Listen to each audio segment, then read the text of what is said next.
Dubai Mall is celebrating its 10-year anniversary, and that's what we're discussing on this edition of Inside AB. So, Sruthi, you recently had an interview with the CEO of Emaar Malls. What did he have to say about the milestones that have happened in this 10-year period? Well, he did have a lot to talk about Dubai Mall specifically, but again, it opened in 2008, and the very same year it received the Guinness World Records for being the largest mall. And just 3 years later, it also became the mall with the maximum number of visitors across the world. So that's the impact it had. So at that time, it was 54 million visitors, and now it's reached 80 million visitors, and it has remained at that number for the last 4 years consecutively. And what about the impact on the economy? Obviously, a lot of people work in Dubai Mall and quite a lot of visitors go to Dubai Mall. What did he have to say about that? About the economy, of course, yeah, like you said, a lot of people go and a lot of people work in Dubai Mall. So right now it creates 10,000 jobs, and that's the amount of people who are employed by Dubai Malls directly. But again, speaking on a more macroeconomic level, the wholesale and retail sector does generate a lot of revenue for the nation. So considering the wholesale and retail sector itself, it contributes, I think, 27% to the GDP of the nation. And Dubai Mall alone contributes 5% to the GDP. So now you know the impact it is creating. And according to a report by DTCM, 97% of the tourists that visit Dubai Mall. So now you know how important a destination it is in terms of tourism, in terms of creating jobs, and of course as a revenue generator. Okay, interesting. And what did he have to say about the impact of VAT? Because obviously from January we've had value-added tax here in the UAE. What kind of impact has that had? Right, so this is the CEO of Emaar Malls, Patrick Bousquet-Chavanne, and I'd spoken to him, and he's been the CEO only for about 2 months now. So he had visited Dubai before he actually took over the position, and he said that at that time, in the beginning of the year, there was a little uncertainty. People lacked confidence when it comes to shopping, but right now he thinks that people have gotten used to the idea, and it also reflects in the numbers. So this year, I think Dubai Mall has received, or in the first half of this year, they've received a net profit of 8%. That's a growth that they've seen, which adds up to about a little over 1 billion dirhams. So again, you can see it in the numbers that VAT has had its own effect to certain retail sectors, but Dubai Mall hasn't really been very drastically affected by the whole VAT, basically.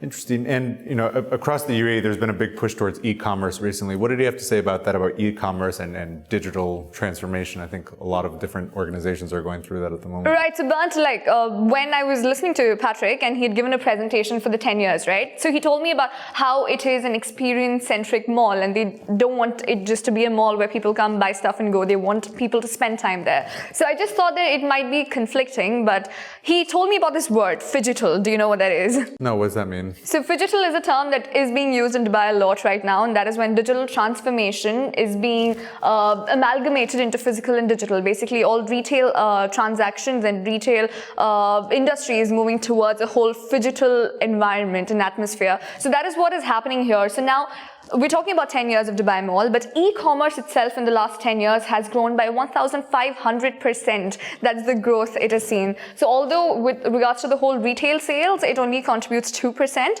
but in terms of a bigger picture, you can see the growth and how it has taken place. But with regards to the malls and the retail sector, they're trying to go hand in hand. So some of the examples he gave me when I spoke to him was Namshi.com. So just a year back, they got majority ownership in Namshi.com, and it's doing spectacularly well. And they also have home delivery services where they are trying to just promote customer satisfaction and convenience over just looking at their profits. So I think all in all, they're working hand in hand, and they are embracing the whole digital transformation that's happening throughout the country.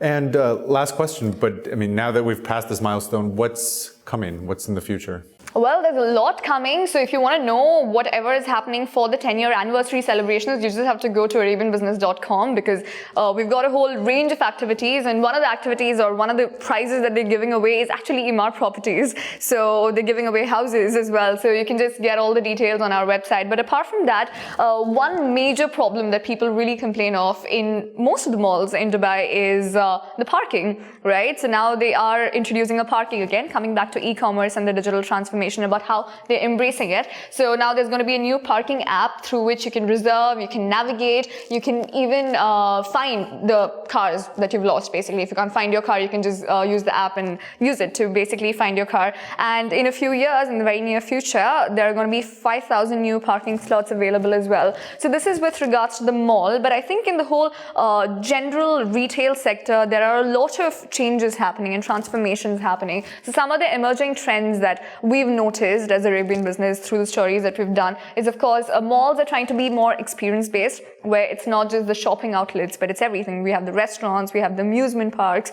we have in Dubai Mall, we have the VR park, and a lot of things which makes you spend more time there.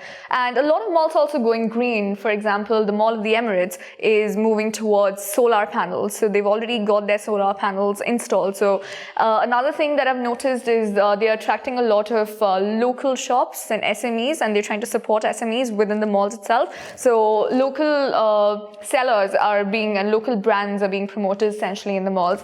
So there are, of course, drivers, there are deterrents, and the drivers basically would be tourism is a driver, the real estate market is a driver, and the rates are going down. That is again a driver. But deterrent would be, as some people say, it's online shopping could be a deterrent where people are kind of straying away from going to the malls.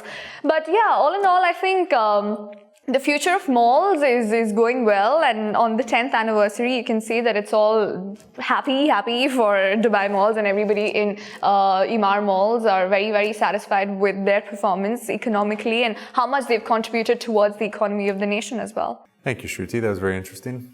As always, we'd love to hear what you have to say about Dubai Mall and what you think about these sort of changing experiences of going to a mall. So please let us know in the comments section. And as always, check ArabianBusiness.com for related stories. You're watching Inside AB. Make sure to tune in every weekday at 10 a.m. Thank you.